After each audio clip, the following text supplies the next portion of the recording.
Today is the day. After all this time, we get to start framing our container house. After years of hard work and perseverance, it's finally time to start framing. I know, I also thought this day would never come. There are a few ways to go about framing container houses. Some people use wood framing, some people use steel framing, and some people frame the exterior and leave the interior as is. There are pros and cons to each method, and today we are going to show you which route we decided to take.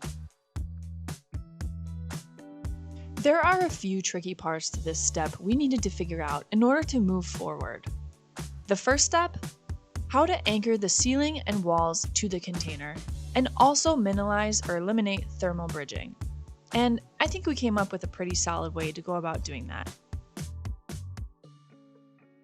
Guys, I will try to explain to you the logic behind what we will do to frame our container house. Most of the people, they say like, oh, container house are stupid because you have to reframe the inside to attach your drywall, your plumbing, etc. So it's true, you have to do the work double time. You have to do it with steel and after with wood framing. But what we can do, it's use actually steel framing. So this is a rail, you have the stud, they go in it, and you have a rail on top too.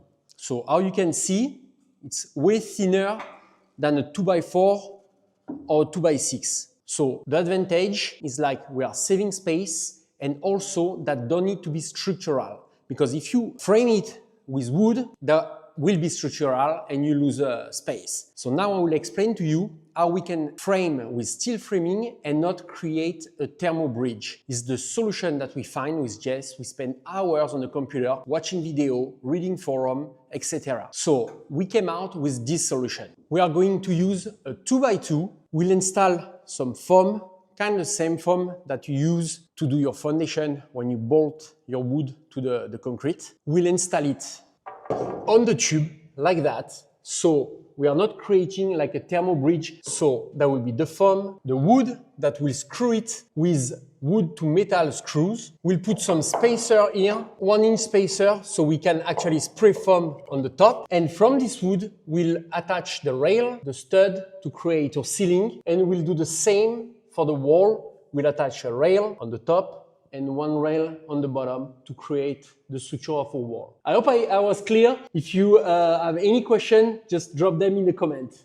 As per usual, this is our first time framing with steel framing. We have a tiny bit of experience from when we framed the garage in wood, but first time working with steel framing, so a lot to learn. And we're just going to do our best to figure everything out and make some progress. And we are just at the beginning, so if you have a better idea, put it in the comment and we can modify the way that we'll frame it. Yeah, comment below if you guys have any cool ideas. Okay. We cut a few spacers using some scrap wood we had laying around.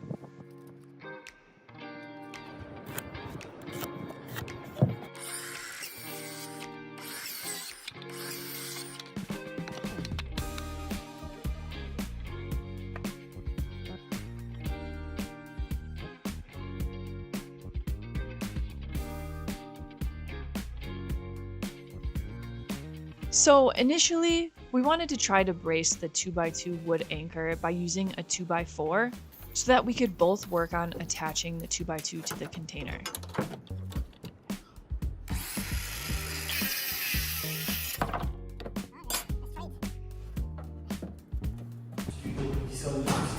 First experiment.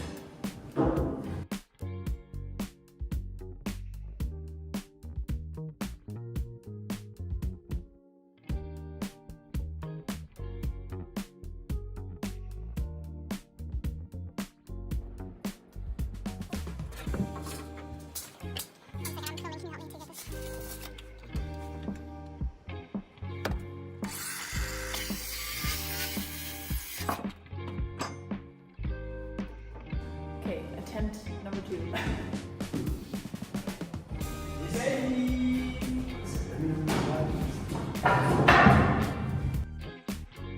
The wood bracing did work, but it was tilting the wood up at an angle, and we needed it to be completely flat against the wall and the spacer.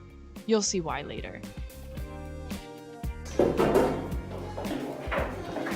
We decided we are just going to hold a piece of wood, do a pilot hole, and then the wood to metal screws direct, instead of trying to figure out a way to hold the wood in place. We stapled sill foam to the 2x2s, which is what will sit between the container and the wood.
These are the same wood to metal screws we used on our rooftop deck.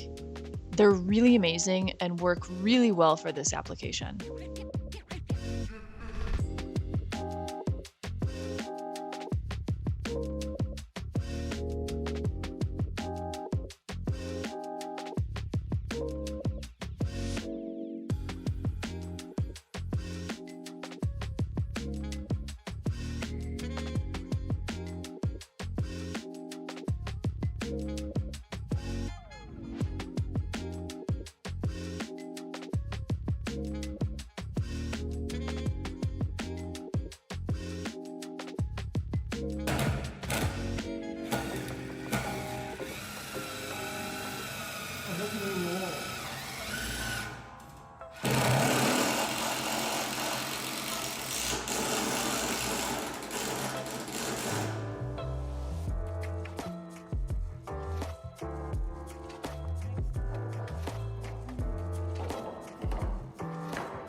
That one has a bump right there. Yeah. I guess we can. Yes.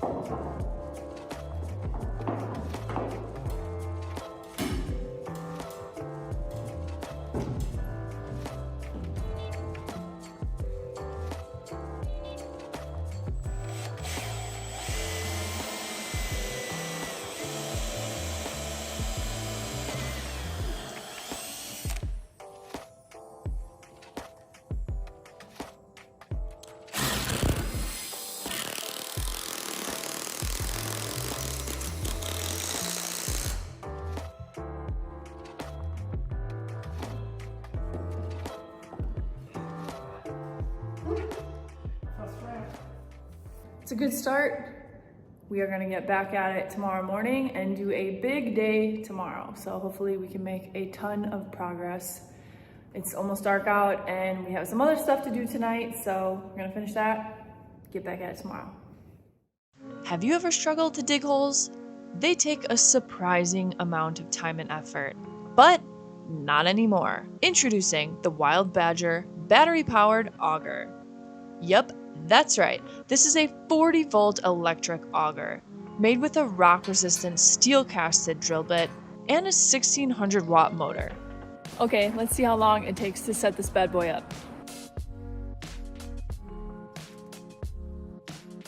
All right, that took a few minutes. Super easy setup. Let's jump right into using it. Powered by a high-performance 40-volt, 4-amp-hour battery, the Wild Badger auger delivers up to 65 minutes of continuous operation on a single charge. That's a pretty long time. It has 3 speeds, high, low, and reverse, and is super simple and easy to use. I seriously cannot believe how quick and easy this makes digging holes. I wish we had one of these sooner.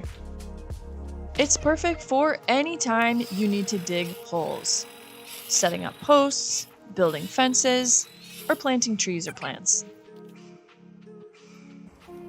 Wild Badger offers a 3-year warranty for this product and free shipping.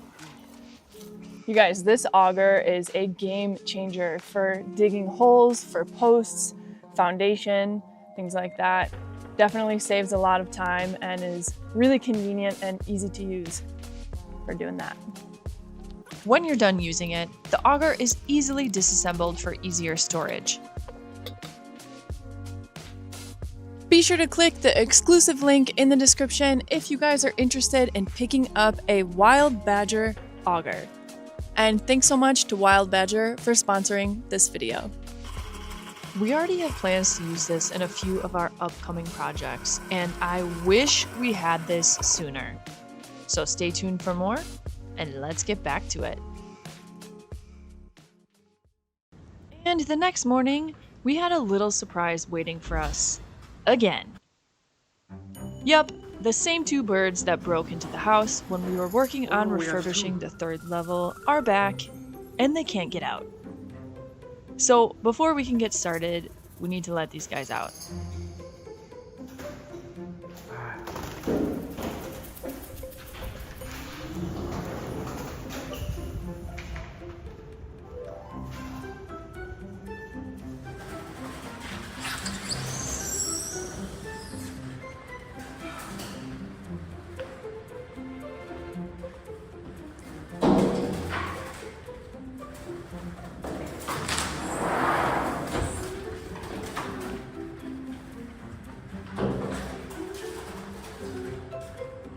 Get out this way.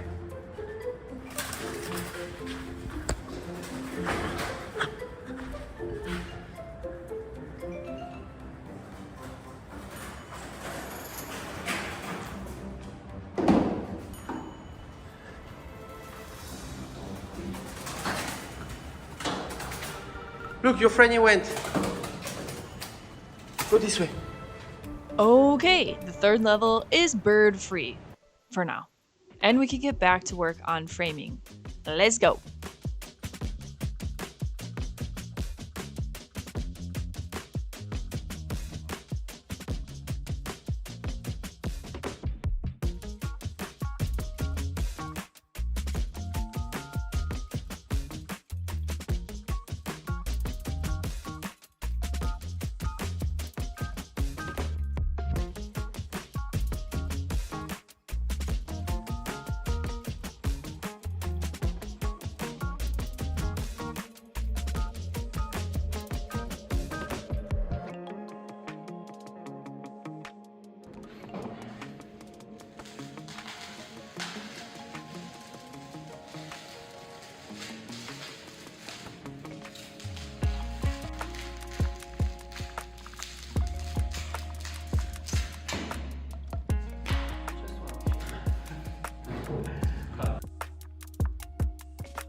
So we got all the pieces of wood installed to the top of the container to anchor the ceiling and the walls with steel framing. Now we are over there in the corner working on the trickiest part, the corners.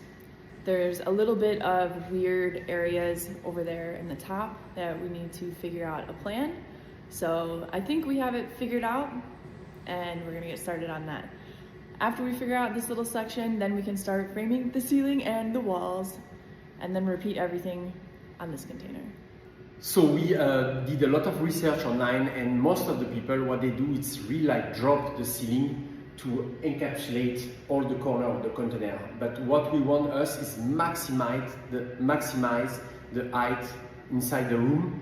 So we did the lowest profile possible for where the rail will be, with about 3.5 inch and 4 inch of spray foam. But we have the issue of the corner. And what we'll do a template of the wood that will need to be like the special form. So we'll have really like, we keep the high ceiling, and we'll have like kind of a box to incorporate the corner into it. But you will see what I'm talking about. Viant is going to make a template so we can mock up the sizing and spacing and make sure everything fits well.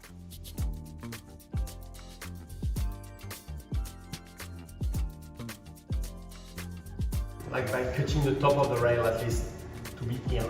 And here we can put one screw. So the last one is here, we can have a little bit of foam here.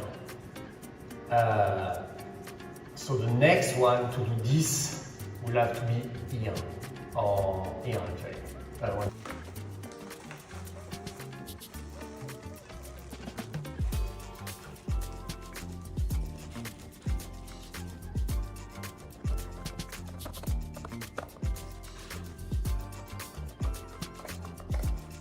Yeah. So everywhere here we'll have the foam behind the wood. Yeah. Here we can put some spray foam. Yeah. So there's no thing. And here we'll have all our rack with the stud. And here there will be the rack. The rail? Yeah, the rail and going the other way.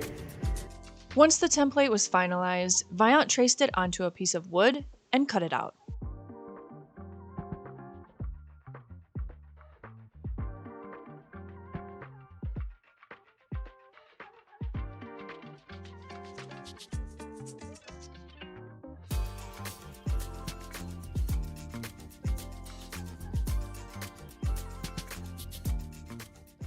First test, prototype number 1. Are we good? We are. Amazing. Nice. Yeah. Let's do 3 more, I guess.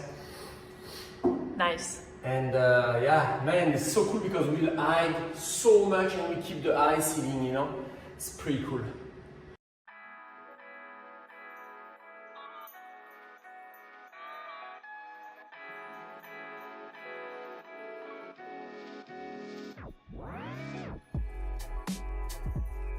Since the wood fits perfectly, now Viant is cutting out the steel rail.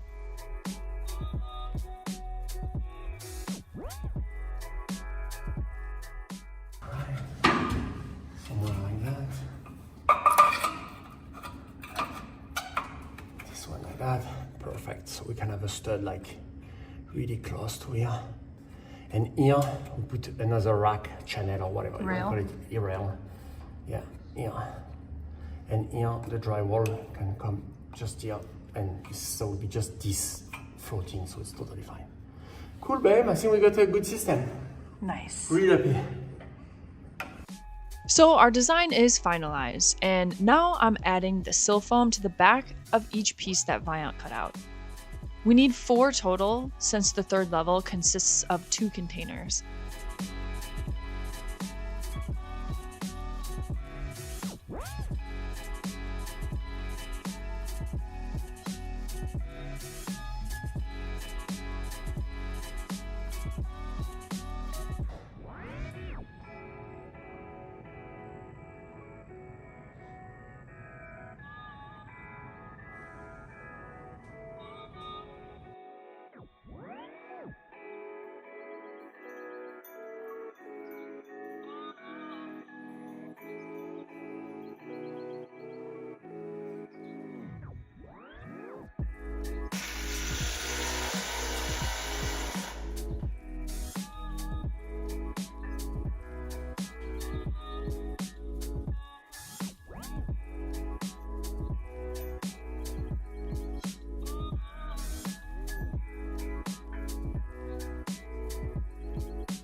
If you guys have been following us for a while, you will definitely recognize these guys.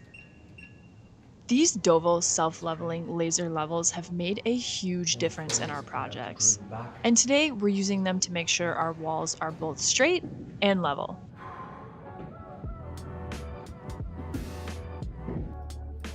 I'll leave a link to these laser levels in the description. They are absolutely amazing and definitely a game changer.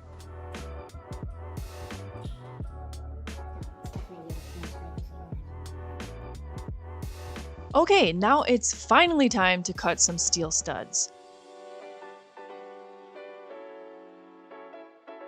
We bought 3 different tools to cut the steel studs. These ended up being too big and didn't really work well for this. Then Viant tried out these smaller snips and they worked so much better.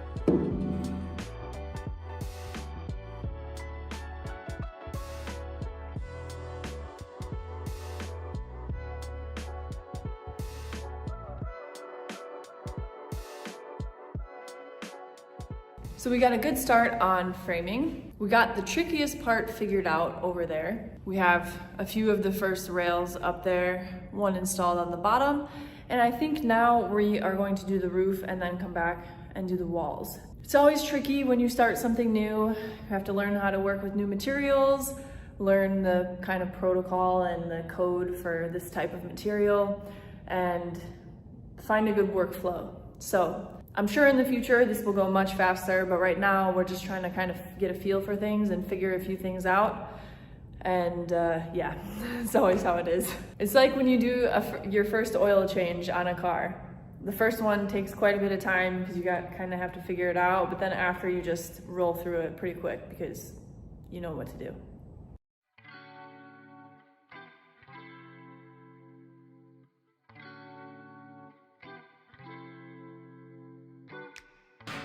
Kind of.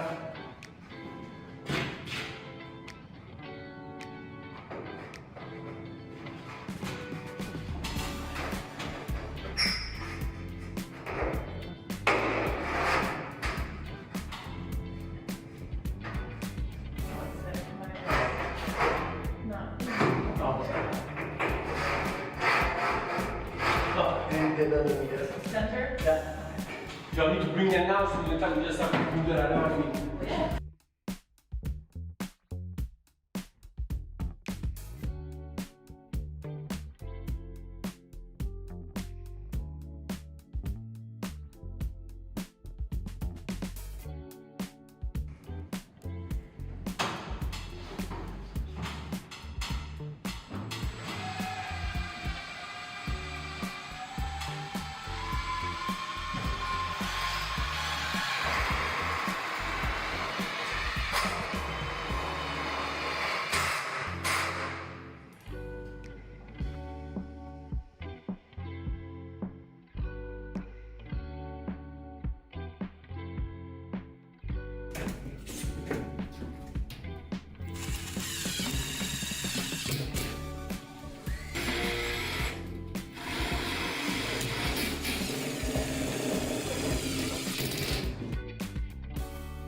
This is the first winter we will get to work on the interior of the house, so I'm really enjoying being somewhat warm and dry while working indoors for a change, and enjoying the views of the stormy weather outside.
Guys, we have our first casualty.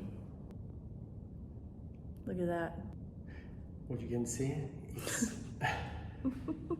we bought the expensive one because we thought they would be more strong, but they break the same way than the cheap one.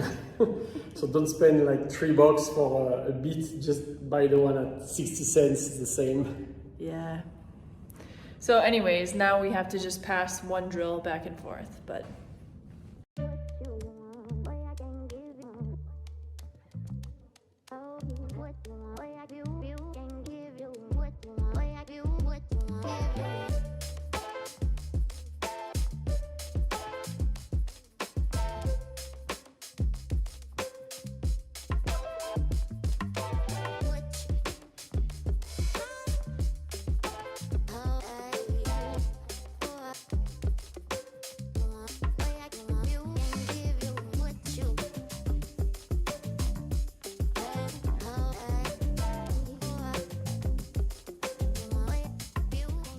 all right, you guys, first day of framing went pretty well. A little bit of a learning curve, but I think we got the hang of it and we're making good progress. As you see, it's pretty late, so we're gonna call it a night and get back at it tomorrow. And we're back. Let's get right to it.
Okay, just finished installing all of the roof framing, ceiling framing.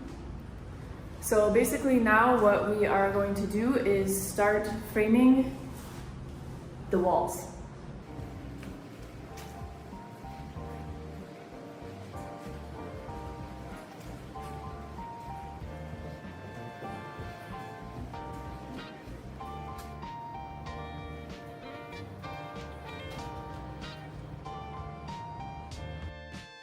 The walls are basically the same setup as the ceiling framing. One rail on the top, one rail on the bottom, and then the studs go every 16 inches on center across the wall.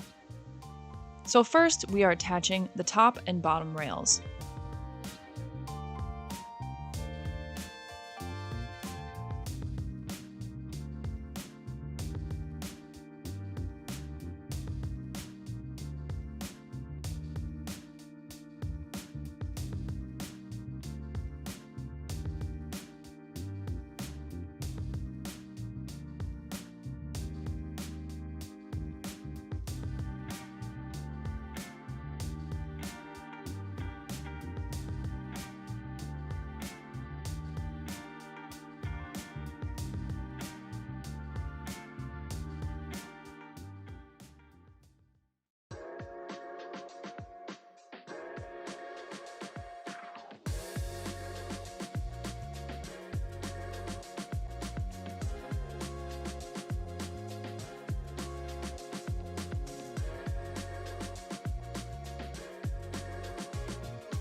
We worked our way across the wall, cutting several studs, placing them, and then screwing them into the steel framing. Then repeated the process.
All right, you guys, well, that is pretty much it for today's video. We got about 90% of the way done framing this container. We got the wall done, the ceiling done, and now we have a few unique things that we need to work on to move forward. As I mentioned before, it's always a little bit time consuming to learn a new skill, and the first time doing something is always the longest time. So I think as we move forward, we will become faster and faster at working with steel framing. We had an absolutely incredible experience so far using steel framing, and I am just blown away at how quick and easy it is to work with. I'm really surprised that more people in the US don't utilize this construction technique because it is legit. So with that being said, thank you guys so much for watching another one of our videos and joining us on this crazy journey. We really appreciate all of your positive and encouraging comments. So stay tuned for part 2 of framing our container house. We have quite a bit more to go since we have 3 floors of our container house, and this is the 3rd floor. So we still have 2 entire floors to do. And it will be pretty tricky once we get to this floor because the ceiling is like 20 feet high. But as per usual, we'll figure it out. So be sure to subscribe if you want to keep up with our projects and adventures on Pacific Pines Ranch. And we'll see you guys in the next video. Okay, bye. Before we can finish framing, we need to do a few things, like replace a few spots of plywood on the floor, among other things. Be sure to stick around for part 2 so you can see what's underneath the container floor. And stay tuned to see how we tackle the trickier parts of framing the 3rd level.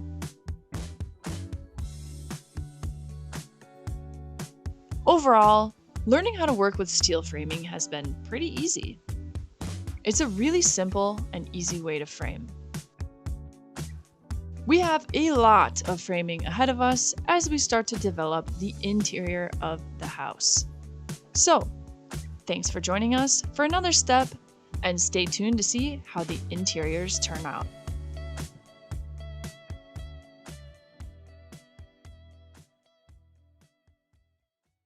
Help support our channel by leaving a comment, liking, and sharing this video. As always, you guys, thank you so much for watching. Don't forget to subscribe to keep up with our projects and adventures on Pacific Pines Ranch. We put out new videos every Saturday, and sometimes even during the week, so be sure to subscribe and hit the notification button so you don't miss any. Okay, bye.